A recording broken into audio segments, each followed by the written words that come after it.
Hey, shalom, shalom. First and foremost, I just want to give all praise, honor, and glory to the Most High, Yahawah, BAHASHAM, Yahawashi, BAHASHAM, Kadash. Yahawah is the true name of the Father, and Yahawashi is the true name of his only begotten Son in ancient Hebrew tongue. I want to give double honors to the head apostles and elders, the great millstone, jumping this truth, along with the sincere brethren that's also laboring and doing the work as well. And shalom to the hopeful elect, you so-called Negroes, Latinos, and natives who are the true Israelites of the Bible, whether you believe it or not. So with that being said, shalom. So this lesson that we're going to get into today is pretty much debunking the fact that the Most High don't love everybody. Matter of fact, he don't give a damn about any other nation outside of Israel. And that's a strong fact according to the Bible. And that's what we're going to break it down. That's what we're going to break down and prove to you today through the spirit of Yahawashi, BAHASHAM, Yahawashi. Alright, so for you simple ones out there, when the Bible calls, because you don't know who you are, you don't know your heritage, you don't know your history, none of that stuff, man, this is for you. So I suggest you to sit back and watch and learn something. Yeah. So without further ado, let's get into it. Alright, so before I begin this lesson, we're going to be reading out the Apocrypha today also. Now the Apocrypha, let me see, let me zoom in on what does it say. It says Authorized King James Version. And what is the Apocrypha? The Apocrypha was 14 books which are taken out of the 1611 King James Bible. And why did they do that? Well, for the simple fact that they had an agenda that they wanted to accomplish, which you so-called Negroes, Latinos, and natives, when you were carried over here captive, when you were taken captive by the so-called white man, which is Esau in the Bible. All right, Esau is the forefather of the so-called white man in the Bible, and he is an enemy of the Most High. And we're going to show you how he conspired to defeat you so-called Negroes, Latinos, and natives, all right, in order for it to keep you from getting your blessing, which was promised to you from Abraham, Isaac, and Jacob. All right. So the elites of this world, they know this information, but the average person does not. So this is high class information that's coming at you right now. And also, this is the 1611 King James right here. All right. And also, you can see in this book they have, let me get the zoom in, the Apocrypha, you see. So this is a validated book. The Apocrypha is a validated book, which means hidden. All right, Apocrypha means hidden. So let's get into it. All right, we're gonna start off in the Apocrypha, in Second Esdras, verse 6, well, chapter 6, verse 54, and it reads, "And over these Adam, whom thou ordainest Lord over all thy works, and that thou hast made, of him come we all," right? We all come from Adam. "The people whom thou hast chosen, which were the Israelites," and to prove that, you can go to Isaiah 44:1, and it reads, "Yet now hear, O Jacob, my servant, and Israel, whom I have chosen." All right. So the Most High chose the nation of Israel. See. So let's continue on in verse 55, 2 Esdras 6:55. "All this have I spoken before thee, O Lord, because thou hast said that for our sakes, the Israelites' sakes, thou madest this world." You see? Verse 56, "As for the other nations, which also come of Adam, thou hast said that they are nothing, and are like unto spittle, and thou hast likened the abundance of them unto a drop that falleth from a vessel." So, does the Most High, is this validated? If you go to Isaiah 40:15, that's actually validated in the original King James Bible. And it says, Isaiah 40:15, "Behold, the nations are as a drop of a bucket."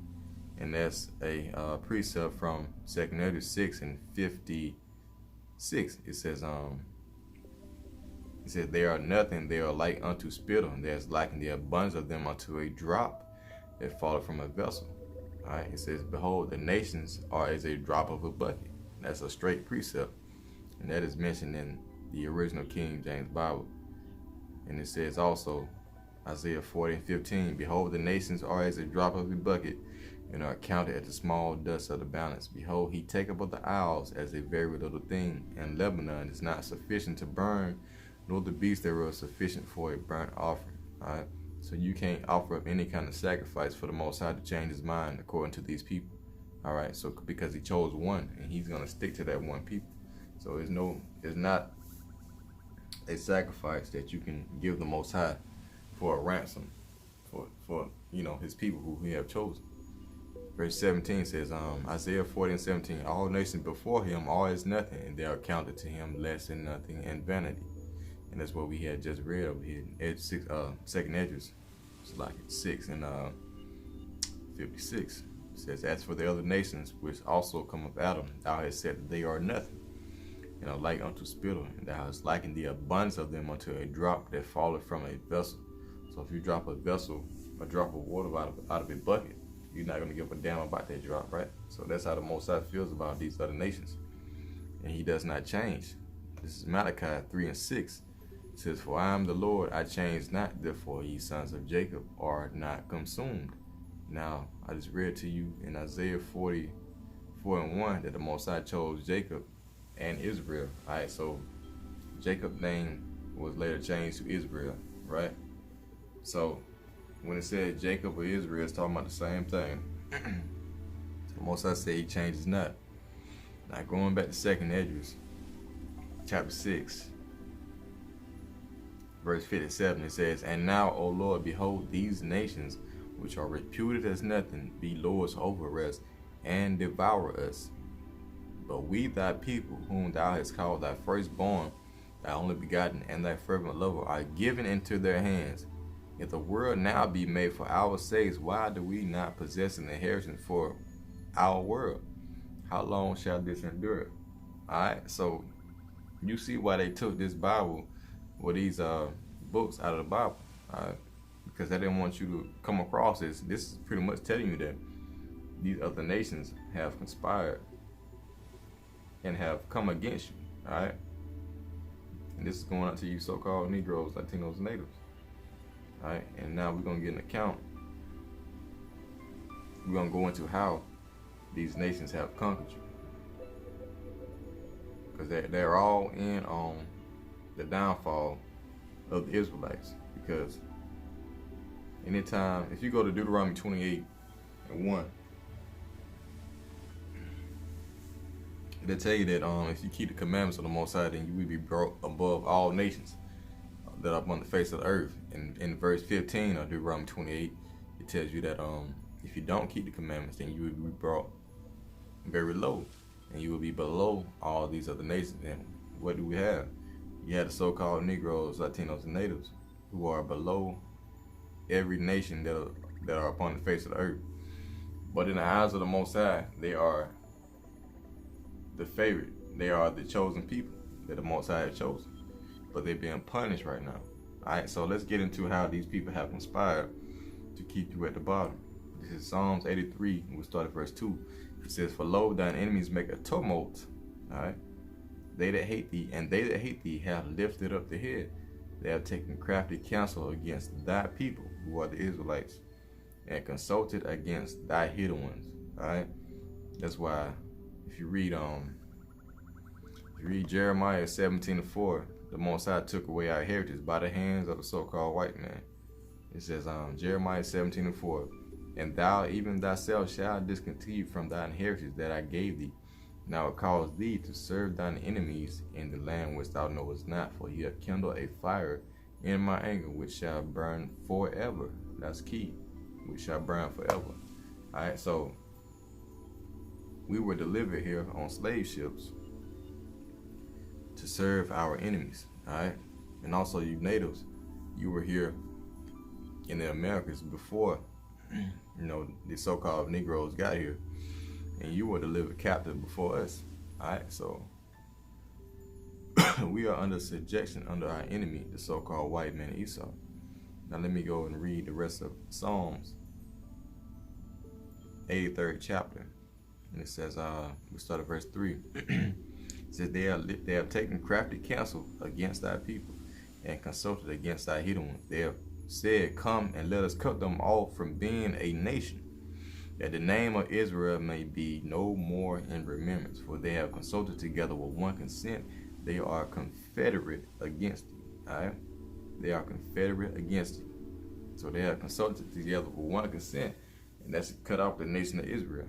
And that's all by the hands of the Most High. As he just said in Jeremiah 17:4, even thyself shall discontinue from thy heritage which I gave thee, and I will cause thee to serve thine enemies in a land which thou knowest not. Alright? So let's see. Psalms 83 verse 6. It says, the tabernacles of Edom, alright, the Ishmaelites, Moab, Hagarenes, Gabal, Ammon, Amalek, the Philistines, and with the inhabitants of Tyre, Assyria also is joined with them. They have consulted together. Now the main enemy of the Most High is Edom.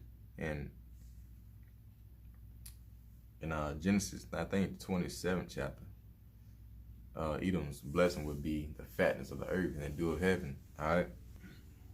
And so Esau is in rulership right now. Also in 2nd Esdras,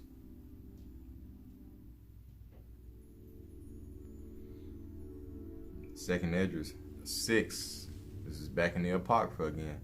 2nd Esdras 6 and 9. It says, for Esau is the end of this world, and Jacob is the beginning of it, the follower. Now Esau is the so-called white man according to the Bible.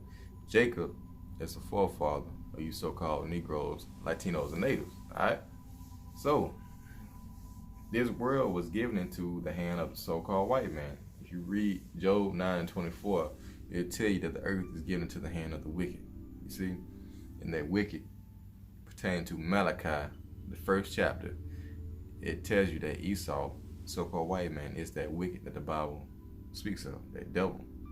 Right? Because devil means to deceive or deceiver. Alright? So let's go into why or how these people have consulted against you.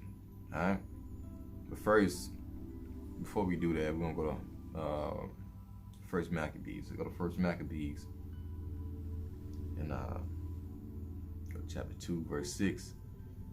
Because all of these nations, every nation on this earth, there are 18 nations, and all of these nations have come up against the Israelites in the past, and they still have to pay for that, you know, because the Most High is a just power, you know.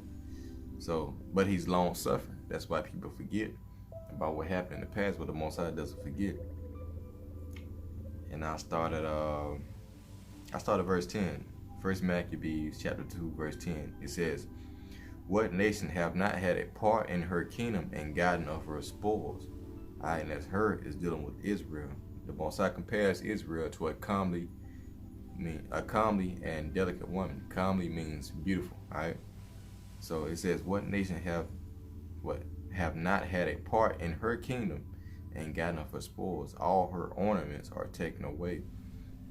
Of a free woman she has become a bond slave, because we were once on top of all these nations. Alright? I'm gonna go to Hosea 4 and 6 real quick. This is Hosea 4 and 6. It says, for my people are destroyed for lack of knowledge. Because thou hast rejected knowledge, I will also reject thee, that thou shalt be no priest to me. Seeing that thou hast forgotten the law of thy power, I will also forget thy children. And that's what has happened. You know, we were living into the hand of the so-called white man and these other nations. And the Most High forgot about us for a minute, but now he has stirred up their remembrance of who we are. All right, according to the scripture.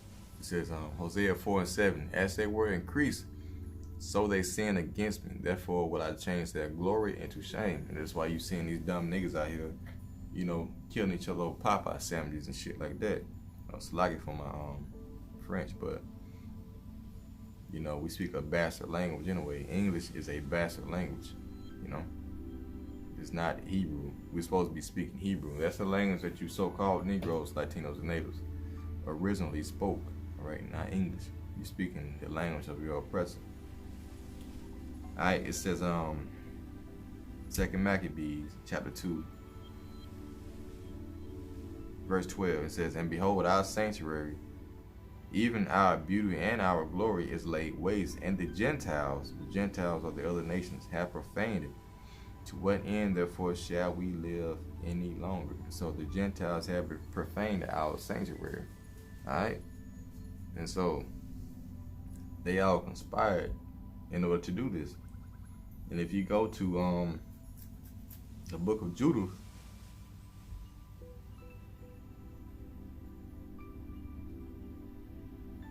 let's go to the book of Judah, chapter 5, and we're going to see how these nations conspired against us. Alright?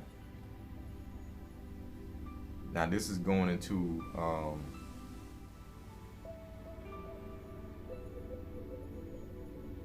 a guy from another nation named Akira, and he was giving a review of the history of the Israelites to a chief captain of the army of Assyria, because he had gotten word that the Israelites wanted to do battle with the Assyrians. All right, and it was just one guy that had an account of the history. He knew about the history of the Israelites, and so he was telling the chief captain of how these people were and where they came from.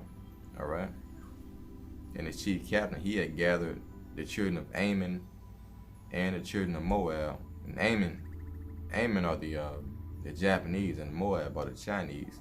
So he had gathered all his people to go to battle with the Israelites. All right. And so let me just read this first part. This is Judah 5th chapter, verse 1.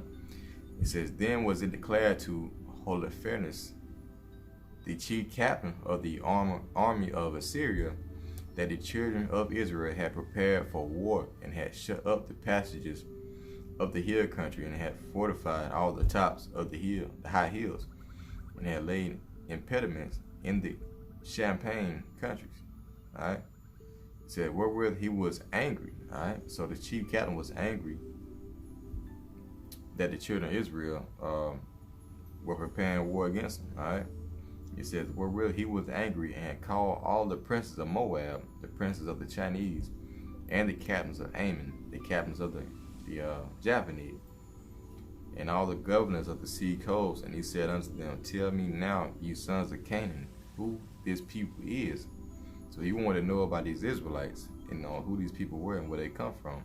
He says, "Tell me now, ye sons of Canaan, who this people is that dwelleth in the hill country, and what are the cities that they inhabit, and what is the multitude of their army, and wherein is their power and strength, and what king is set over them, or captain of their army, and why have they determined not to come and meet me more than all the inhabitants of the west?" All right. So he was inquiring about these people because he didn't know. So he had gathered all these other captains of these other nations to get insight about these Israelites. All right, and these were the Israelites that came out of, let me see. This goes all the way back to Abraham, because Abraham's father and his people, they worship these other gods, So the Most High pulled Abraham out, and they dwelt in another country, another land or whatever, away from, his father and his other people, because they had worshipped, idols. They were worshiping idols. All right. So the Israelites were settling in a land called Mesopotamia. All right, they were settling in a land called Mesopotamia. All right, because they had turned back to the power of the heavens. All right, so they had turned back to Yahawashi, and they had started worshiping these false gods, and so the Most High was with them at that time. And this guy who was giving all this information now, he knew about the Israelites, and he knew how, they were with the God of heaven, and they had power through that. All right, so we're gonna skip down a little bit and go to Judah 5 and 11. It says, "Therefore the king of Egypt rose up against them." He was telling, of course, the chief captain how they were delivered out of Egypt. It says, "Therefore the king of Egypt rose up against them, and dealt subtly with them, and brought them low with laboring and brick and made them slaves. And that's where we are at today. Because the scriptures tell you that that which have been is that which is now, and there's no new thing under the sun. So the same thing that happened back in Egypt is happening right now. America is that new Egypt. It says, therefore the king of Egypt rose up against him and dealt subtly with him, and brought them low with laboring and brick, and made them slaves. And then they cried unto the Lord their power, and he smote all the land of Egypt with incurable plagues, so the Egyptians cast them out of their sight. Alright. And we're gonna skip down to 17. So he was telling this captain, of course, about how the Lord delivered the Egyptians out of Egypt. Delivered the Israelites out of Egypt. This is verse 17. And whilst they sinned not before their power, they prospered. So he was telling them, hey, if these people don't sin, then they prosper. Continuing on, because the power that hateth iniquity was with them. But when they departed from the way which he appointed them, they were destroyed in many battles, very sore, and were led captives into a land that was not theirs. And the temple of their power was cast to the ground, and their cities were taken by their enemies. All right. But now are they returned to the power, to their God, and are come up from their places where they were scattered, and have possessed Jerusalem, where their sanctuary is, and are seated in the hill country, for it was desolate. All right, so he was telling the captain, man, you don't need to mess with these Israelites, because they have turned back to their power, and now they're dwelling back in Jerusalem, because he understood the history that if they disobey their power, then they'll be cast out, they'll be brought low. So he understood that they were back with their power because they were dwelling in Jerusalem, and they were not following strange gods. All right. Verse 20, it says, now therefore my Lord and governor, he was telling his chief captain, now therefore my Lord and governor, if there be any error in this people, and they sin against their power, let us consider that this shall be their ruin. Alright? And let us go up, and we shall overcome them. So he was telling the captain, if they have iniquity, then we can attack them, because their Lord was not going to be with them.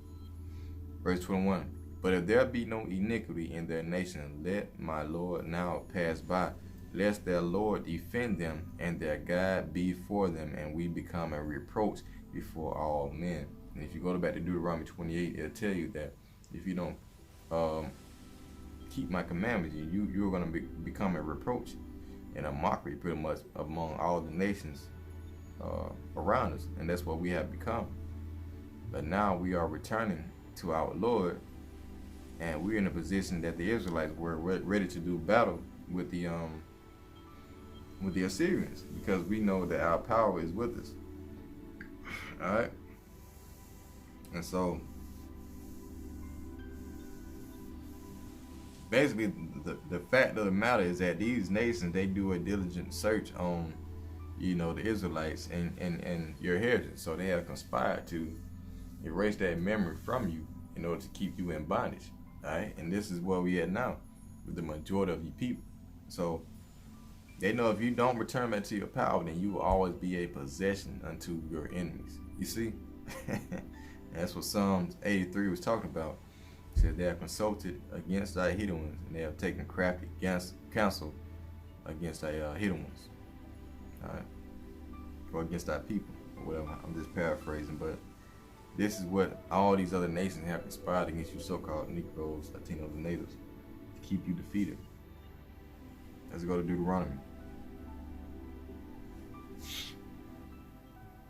Deuteronomy 12 and 30. Because they understand this, man. They understand this. Look. Start at verse 29. Alright, this is a warning against idolatry, against serving false gods. Alright. Deuteronomy 12 and verse 29. It says, when the Lord thy power shall cut off these nations from before thee, whither thou goest to possess them, these are the nations, and thou succeeded them, and dwellest in their land. Take heed to thyself, that thou be not snared by following them. After that they be destroyed from before thee, and that thou inquire not after their gods, saying, how did these nations serve their gods? Alright, even so will I do likewise. Thou shalt not do so unto the Lord thy power, for every abomination to the Lord which he hateth have they done unto their gods, for even their sons and their daughters they have burnt in the fire to their gods. That's like verse 32 says, what things soever I command you, observe to do it.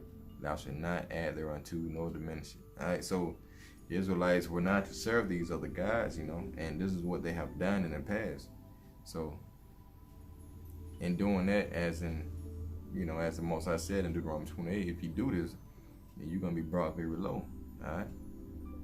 And that's what has happened to our people. Let's get Deuteronomy chapter 3. We start at 21. It says, and I commanded Joshua at that time, saying, thine eyes have seen all that the Lord your power have done unto these two kings. So shall the Lord do unto all the kingdoms whither thou passest. Ye shall not fear them, for the Lord your power, he shall fight for you. Alright, and these other nations, they understand this, man. They understand that if our power is with us, then he's going to fight for us. Alright? He's going to be there with us. Alright? So if you go to, Joshua chapter 9, and this is what they're scared of, man.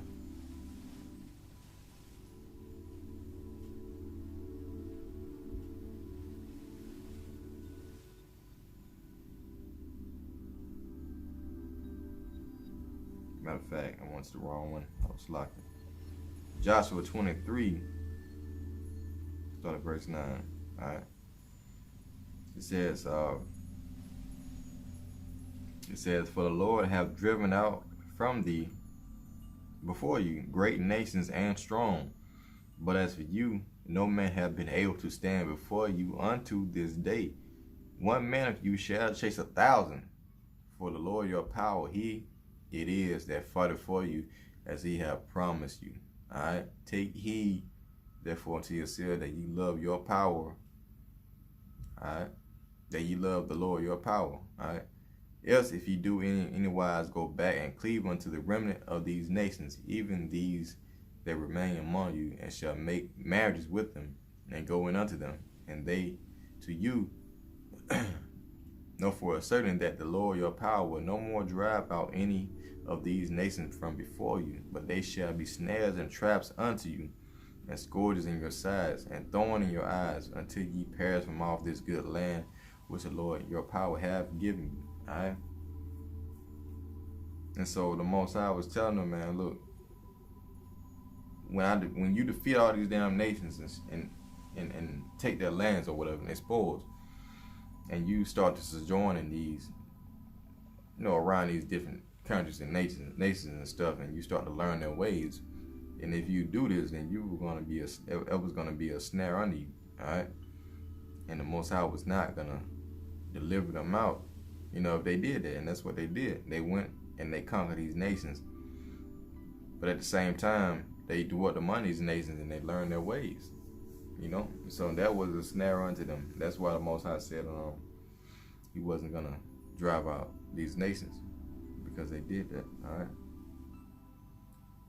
But the main thing is that these people, man, these elites of this world, they understand history, they understand the scriptures, they understand prophecy. They understand that if you wake up, then that was going to be the end of their rulership. All right. This is Jeremiah 51, and let me see, Jeremiah 51 and 13. Matter of fact, I'm starting at 20. Let me start at 19. It says, the portion of Jacob is not like them, for he is the form of all things, and Israel is a rod of his inheritance. The Lord of hosts is his name. Thou art my battle axe and weapons of war. For with thee will I break in pieces the nation, and with thee will I destroy kingdoms. And with thee will I break in pieces the horse and his rider, and with thee will I break in pieces the chariot and his rider. With thee also will I break in pieces man and woman. And with thee will I break in pieces old and young. And with thee will I break in pieces the young man and his maid. And with thee also will I break in pieces with thee the shepherd and his flock. and with thee will I break in pieces the husband and the yoke of oxen, and with thee will I break in pieces the captains and rulers, and I will render unto Babylon. Babylon is let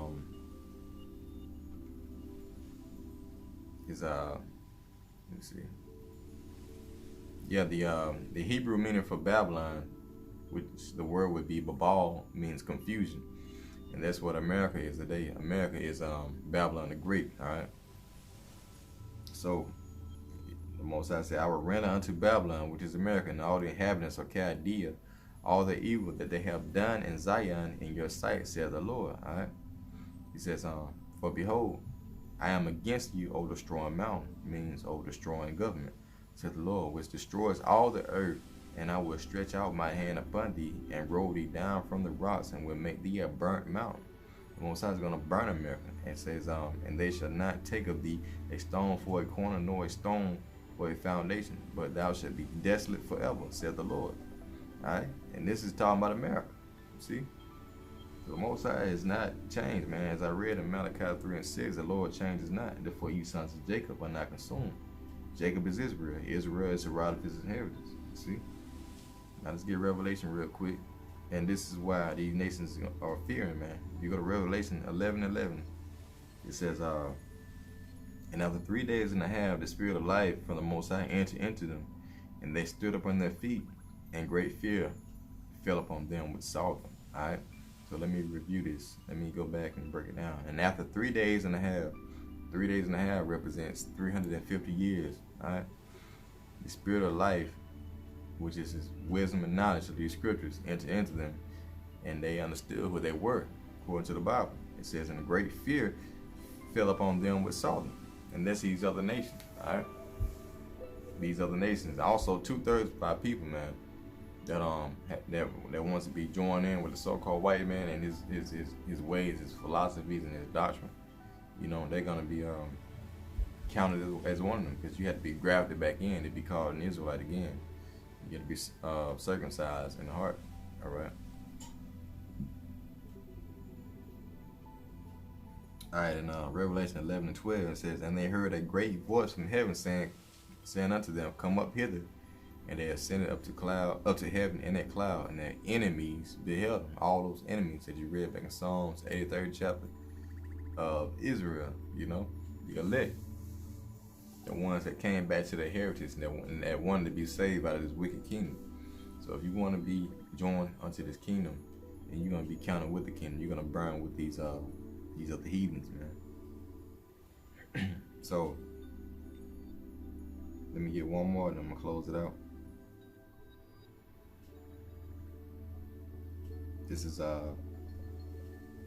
this is Zephaniah chapter 3 verse 8.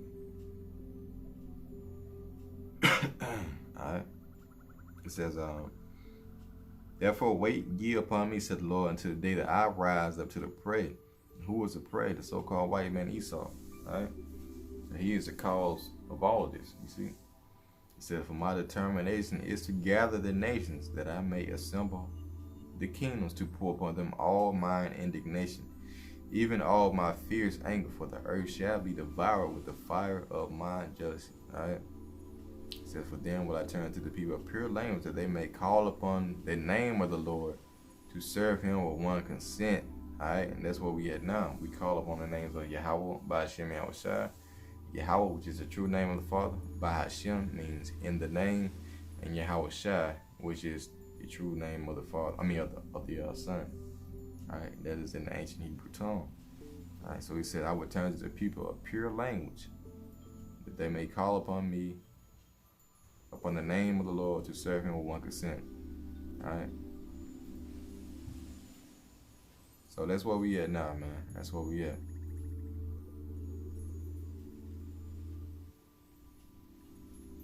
Yeah, so that's all I got, man. Hopefully y'all got somebody that, if you knew, hey, come out of the ways of Babylon, which is America, man, because this place is about to be destroyed. You know, every day we are one day closer to the destruction of America.